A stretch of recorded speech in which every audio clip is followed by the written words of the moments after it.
Public Servants Association embarked on a strike at the National Lotteries Commission today. The group handed over a memorandum expressing what it calls the ongoing governance crisis and deteriorating conditions at the Commission.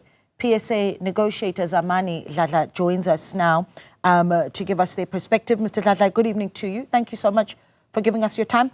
Put the issues on the table, the issues that are being raised by the PSA. Good evening, Naleti, and good evening to the viewers.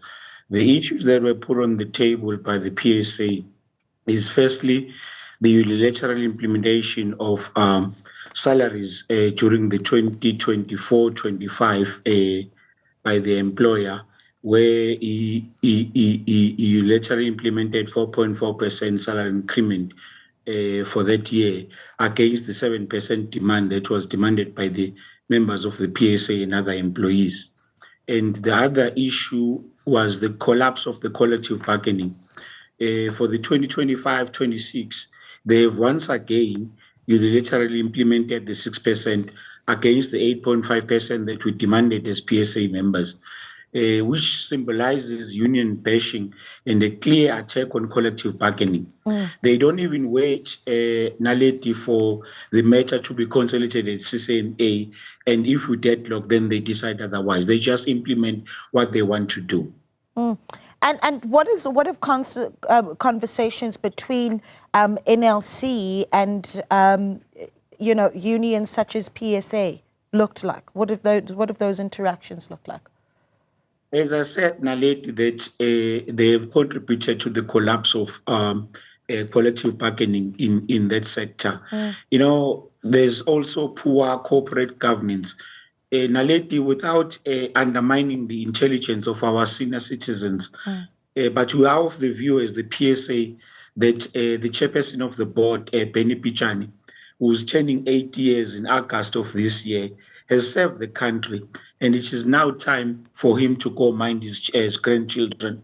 We think that it was an oversight of the Ministry of DTIC and the president to appoint Barney Pityana at the age of 76.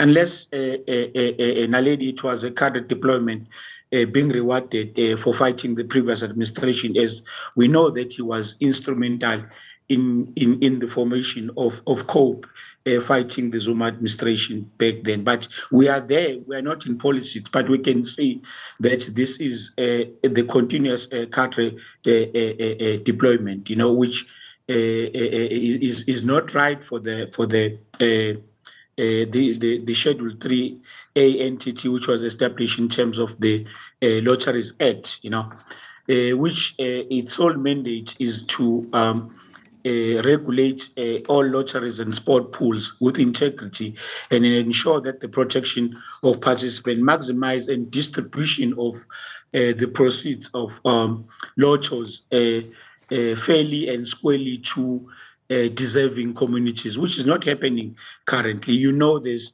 an investigation going on with the SIU of the maladministration and the spending of the lottery funds, you know, with impunity. Yeah, I believe that you've also written to the DTI minister.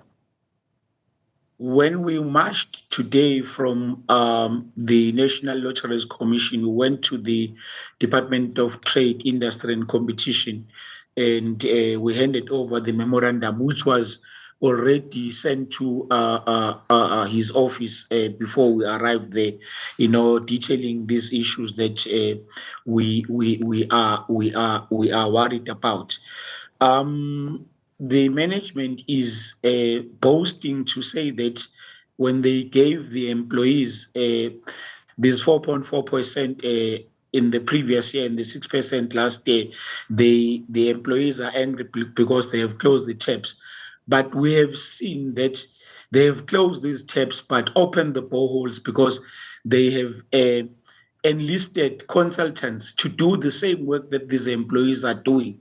And these consultants are being paid hundreds of millions of rands, whereas they say they do not have money to pay these employees. I want to ask you just one question, and that's before perhaps two, before I let you go. And the one would be what the next steps will be for the Public Servants Association. But this issue also coming up just recently, right?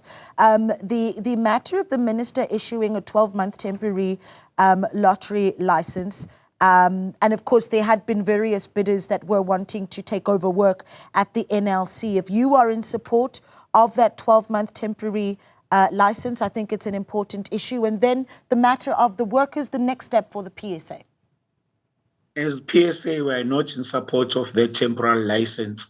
The next step for the PSA, we've given the minister 14 days from today to respond to the memorandum that we've issued. If not, then we'll have to pursue legal action. Okay. We really appreciate your time, Mr. Dladla, Zamani Dladla, the PSA negotiation, speaking to us about members who have embarked on a strike at the National Lotteries Commission after wage talks reached a deadlock.